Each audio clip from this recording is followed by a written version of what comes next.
Nosotros hemos venido estudiando, hermanos, cómo Dios expresa su voluntad. Cómo hay técnicas, pues, que las sacamos por lógica, porque nosotros somos seres inteligentes. Y los hermanos, las personas que estudian la Biblia, han visto eso, y que son herramientas que nos ayudan a entender lo que Dios cree, cómo expresa Dios su voluntad. Y nosotros hemos descubierto por la Escritura, hemos estudiado y entendemos que es así, que Dios lo expresa por mandamiento directo, por inferencia necesaria, una lógica, ¿verdad? Algo simbólico, y por ejemplo apostólico aprobado.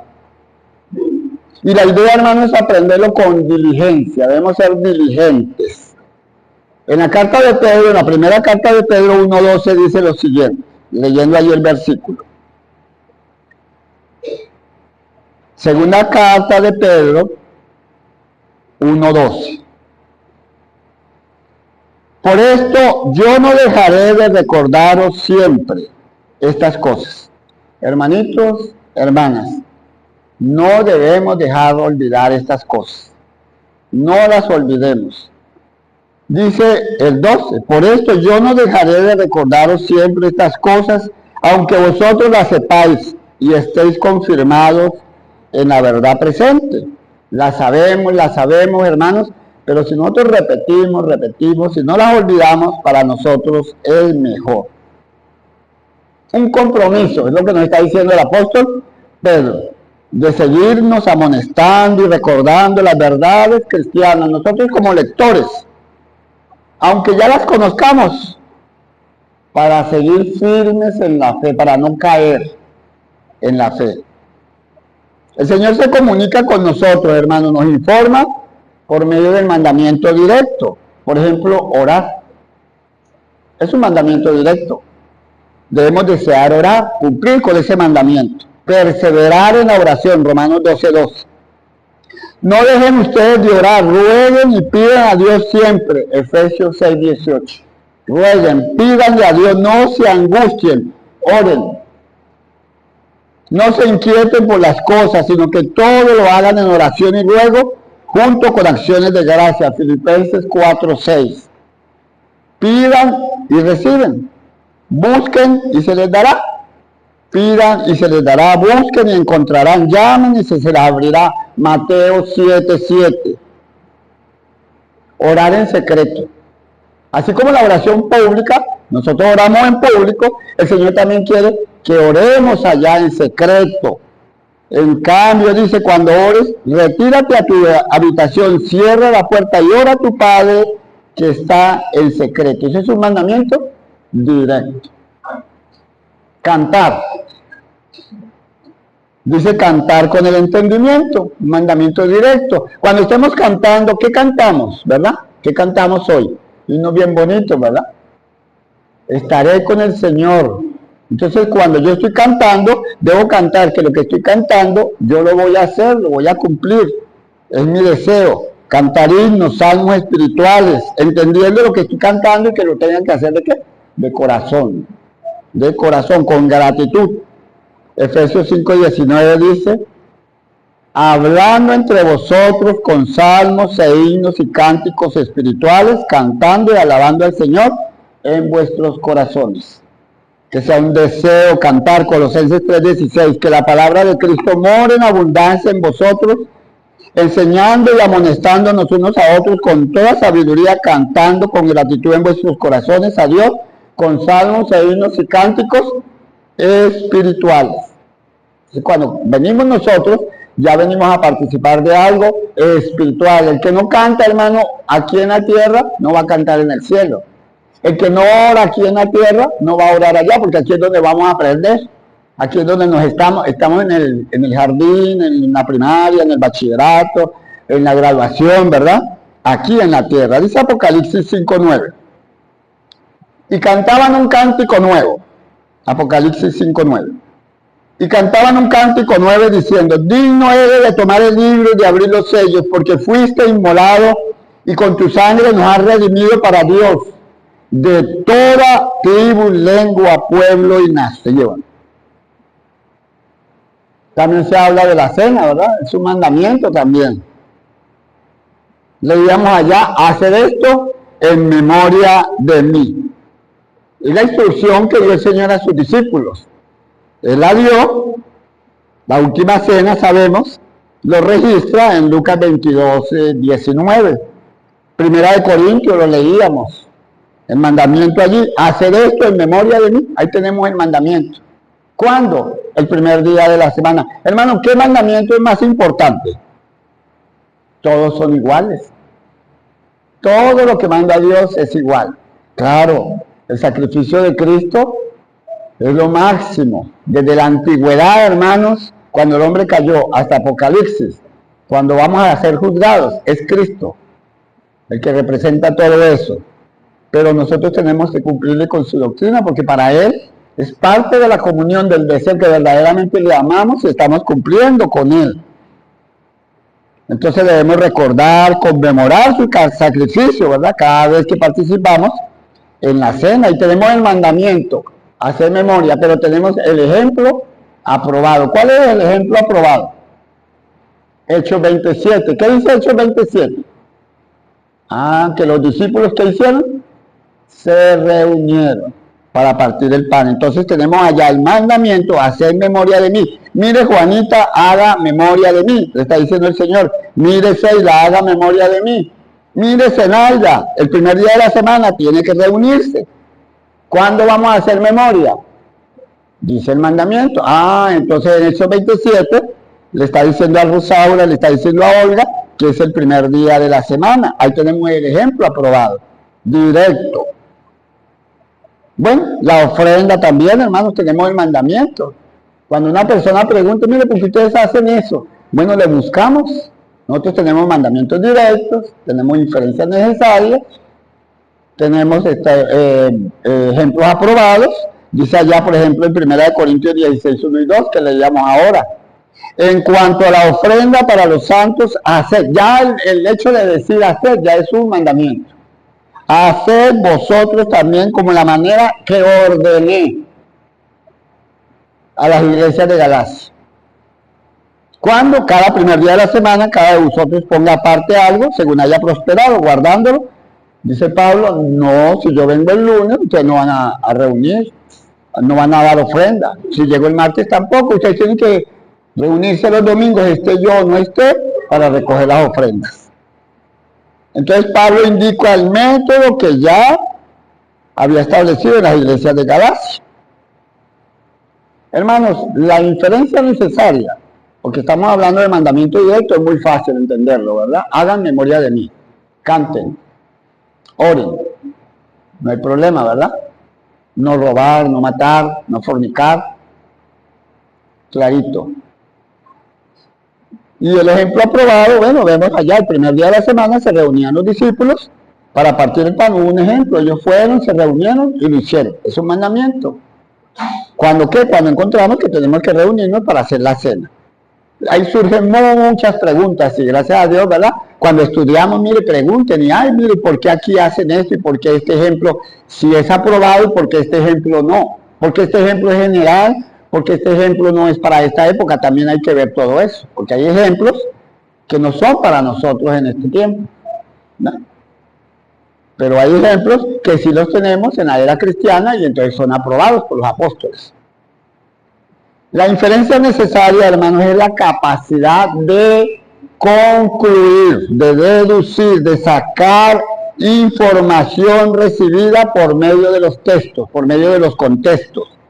¿Para qué? Cuando nosotros oímos las parábolas, por ejemplo, ellas son inferencias, entonces vamos a razonar, vamos a sacar una conclusión sobre lo que está enseñando el Señor.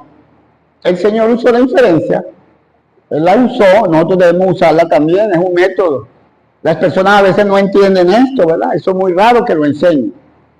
Pero gracias a Dios nosotros lo hemos podido enseñar, yo lo he podido aprender y compartir y que mis hermanos lo compartan porque me parece muy bueno, eficiente y que es un método para uno, oye, sí existe eso. A veces puede ser que uno no lo sepa usar, pero sí es importante saberlo para que no lo engañen a uno.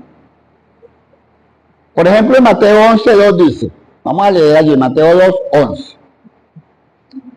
Al oír Juan en la cárcel los hechos de Cristo, le envió 2 de sus discípulos para preguntarle: ¿eres tú aquel que había de venir o esperamos a otro?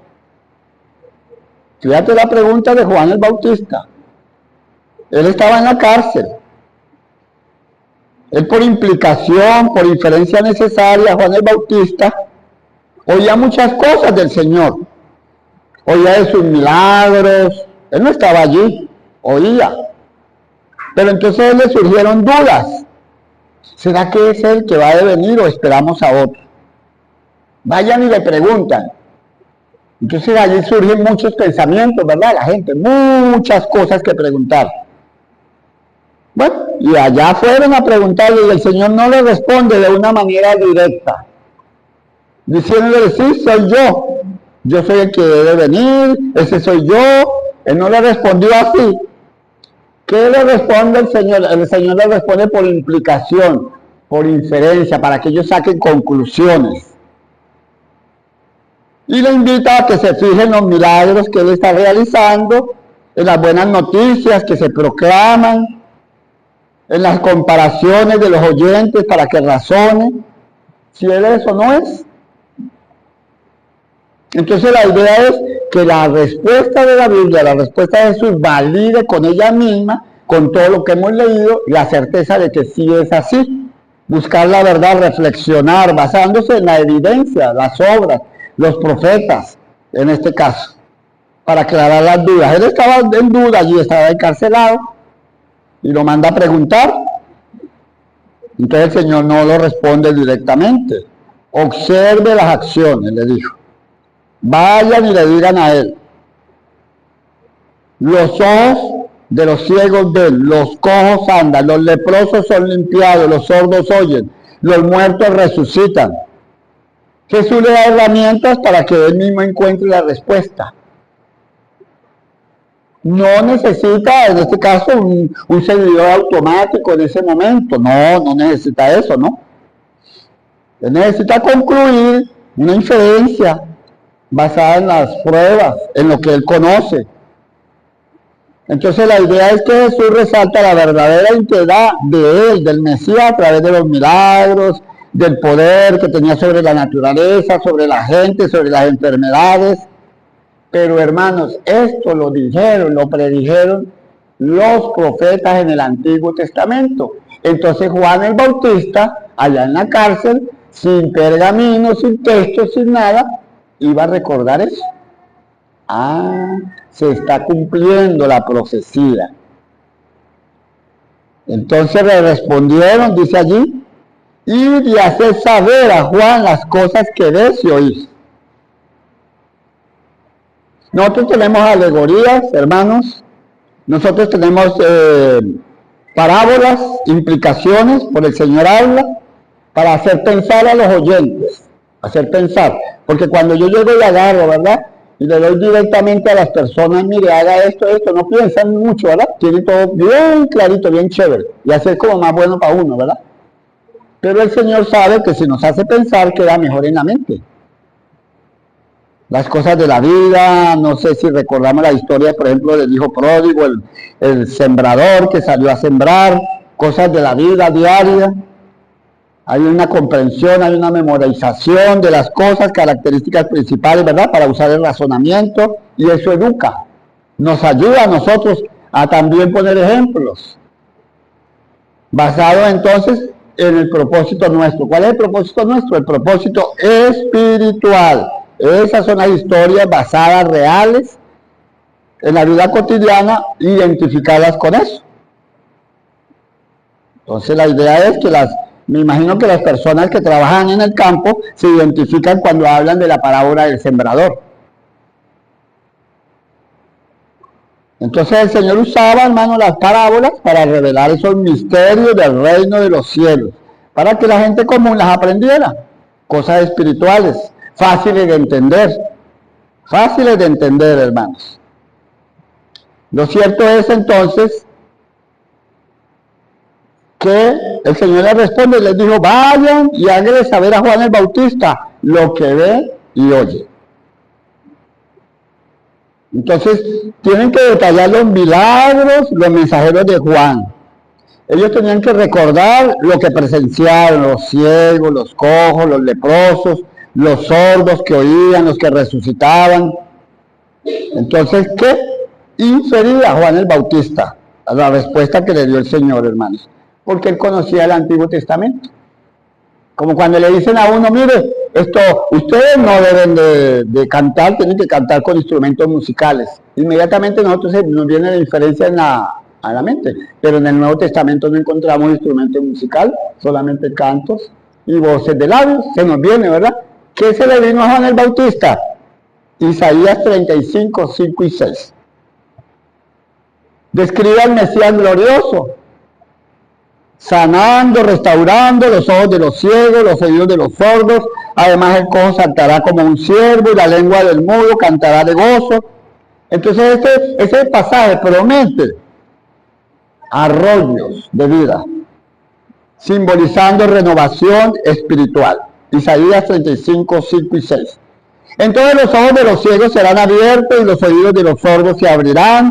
Entonces el cojo saltará como un ciervo y cantará la lengua del mudo, porque aguas serán cavadas en el desierto y torrentes en la soledad. Y cuando venga, abrirá los ojos de los ciegos. ¿Qué está diciendo el Señor a los discípulos de Juan? Que vaya y le diga que los ciegos están abriendo los ojos. ¿Qué va a recordar de Juan el Bautista? ¿Qué recordamos nosotros cuando alguien dice algo malo o algo que no es o algo afirma con la palabra de Dios y la estudiamos? Recordamos los textos.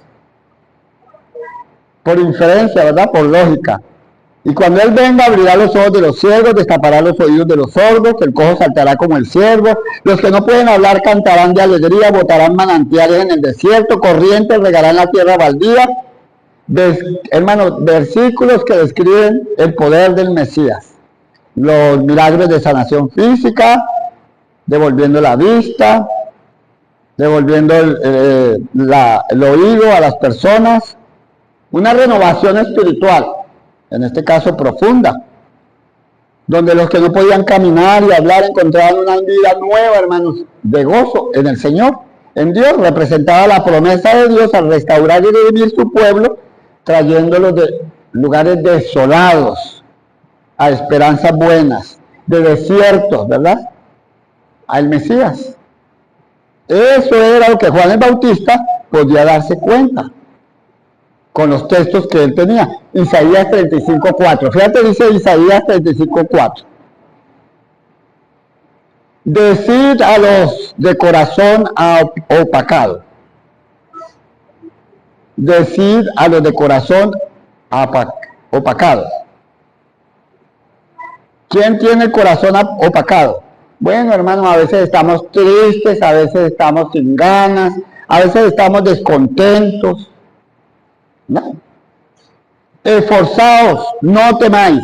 He aquí que vuestro Dios viene con retribución, con pago. Dios mismo vendrá y os salvará. Fíjate, el versículo llama a las personas a ser fuertes, no tener miedo, asegurándose que Dios vendrá a traerles salvación, exhortando a los discípulos a tener valor y esperanza, ya que Dios vendrá. Jesús vino a salvar y rescatar a su pueblo. Dios mismo se hizo carne. Eso es lo que Juan el Bautista tenía que recordar. Y eso es lo que nosotros en las tribulaciones, los problemas de la vida, debemos recordar. Pero si el Señor vino, pasó por tantas tribulaciones, no importa cómo yo esté, lo importante es que la esperanza nuestra está ¿dónde? En el cielo. Y eso es bueno para nosotros. El mismo Señor Jesús, el Mesías, hermano, le está diciendo a ellos que concluyan, que vean, yo soy Dios y he venido a salvarlo. Esa es la inferencia, la lógica que estaba sacando Juan el Bautista. Fíjate, el Señor enseñó por inferencia necesaria, hizo pensar a sus discípulos, hizo pensar a Juan el Bautista. Entonces, por eso es muy importante analizar el pasaje, qué es lo que dice, cuándo lo dice, por qué lo dijo, dónde lo dijo, cómo lo dijo, si es aplicable a nosotros, si no es aplicable, ¿verdad?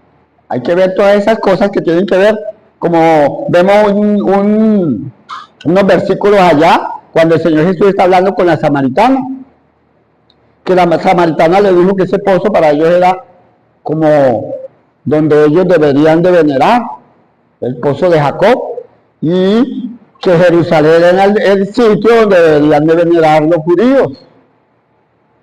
Pero entonces Jesús le dice que ahora no es así, que ahora se necesita hombres y mujeres en todo lugar que adoren a Dios en espíritu y en verdad. Y nosotros estamos aquí con ese propósito, hermanos.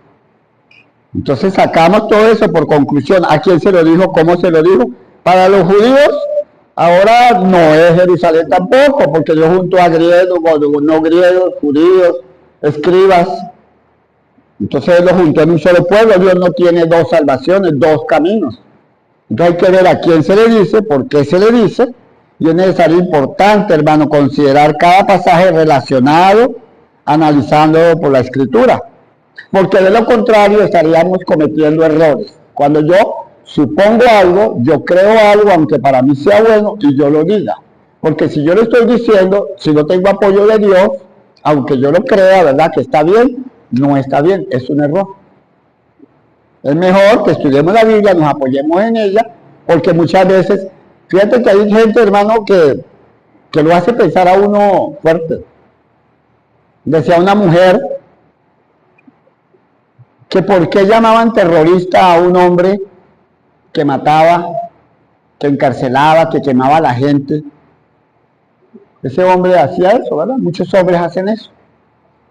¿Y por qué vamos a llamar al Dios Creador Todopoderoso, donde va a quemar a la gente eternamente en el infierno? Decía ella eso. Entonces yo digo que tenemos que respetar la soberanía de Dios, y que Dios sí sabe por qué hace las cosas, la gente no. Y la gente no tiene derecho, pero Dios sí conoce las cosas, y yo confío en ese Dios. Yo confío, yo creo en ese Dios. Y si es verdad que Él dice que las personas que no le obedecen van a ir al infierno eterno, sí es verdad, pero ese es un Dios que ha tenido calma, que ha dado todo, que ha puesto todo en sus manos, y Él sí conoce todas las cosas, y la justicia de Dios sí es buena, la de los hombres no. Entonces ellos le hacen ver cosas a uno así para tratar de contradecir la Biblia, y para que uno se desanime y la fe caiga, y entonces empiece a pensar uno y a sacar conclusiones negativas que le hagan daño.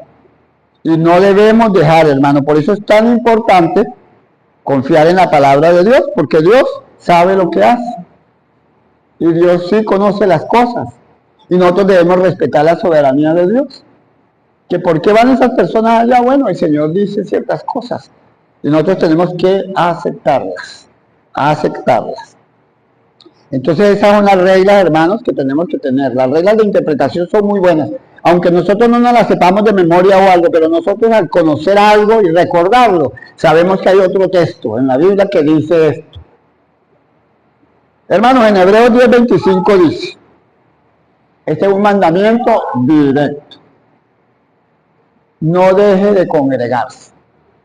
Un mandamiento directo. Anímense a las buenas obras. Tengan comunión, ¿verdad?, unos con otros. Es la parte espiritual que el Señor quiere. No dejen de estudiar la Biblia. Oren todos los días, oren sin cesar, canten.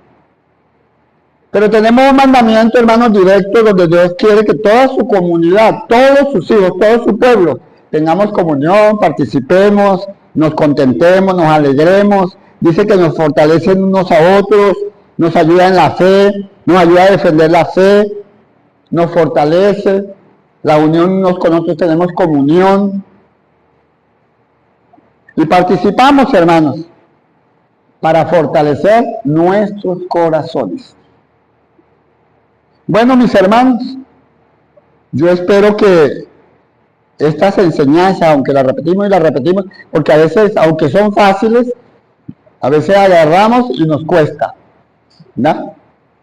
Entonces está bien nosotros estudiarlas, repetirlas, volverlas a repetir mientras que tengamos, porque la misma, cuando yo estoy desarrollando el tema, puedo caer en un tema que nos ayude para cambiar, para exhortarnos, para que me caiga a mí personalmente. La hermana preguntaba, hermano, pero yo quiero saber del ayuno. Entonces buscamos, mire, hermanos, aquí están los textos, y analizamos que si es un mandamiento directo. el ayuno, ¿verdad? Pero el ayuno es un mandamiento directo para los que quieran hacerlo, como el matrimonio. Hermano, el matrimonio resulta que es un mandamiento, ¿verdad? Para la humanidad. Es un mandamiento directo, el que se quiere casar, pero el que se quiere casar, que se case. El que quiere ayunar, que ayune, pero congregarse sí no es para el que quiera. Ahí sí es un mandamiento obligado. Hay que congregarse. Hay mandamientos directos y hay mandamientos indirectos. Por ejemplo, casarse, una persona puede, como Pablo, salvarse siendo soltero. Pero para ser soltero tiene reglas. Tiene reglas. Igual, una persona en este caso quiere ayunar, ¿cómo no? Usted va a ayunar, usted tiene unas reglas. Ah, pero si usted no quiere ayunar, bueno, también tiene reglas. Y el ayuno, hermanos, es completamente secreto entre usted y Dios. Se pueden poner de acuerdo, como no, algunos hermanos, eso no se niega. Pero hermano, eso es muy importante porque cuando nosotros tenemos claras esas reglas, entonces podemos analizar la Biblia mejor y le sacamos provecho. Le sacamos mucho provecho. Entonces nosotros nos beneficiamos, hermanos, y yo espero que la bendición de Dios entonces esté en nuestros corazones.